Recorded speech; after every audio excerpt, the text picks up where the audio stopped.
Hello friends and welcome back to our channel. Guys, if you want to change the profile picture of your Instagram account, then this video is helpful for you because in this video I will show you how you can change the profile picture of Instagram account very easily. So guys, let's get started. First of all, open your Instagram account and then click on profile picture on the bottom right corner.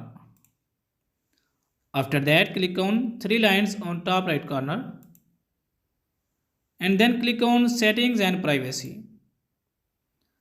After that you have to click on account center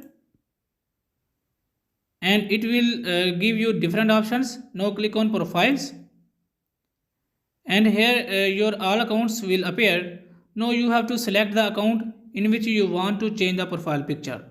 As I want to change my profile picture on second account, so click on it and here it will give you an option of profile picture on third number, so click on profile picture and here it will ask you to select the profile picture whatever you want. For example, I want to select this picture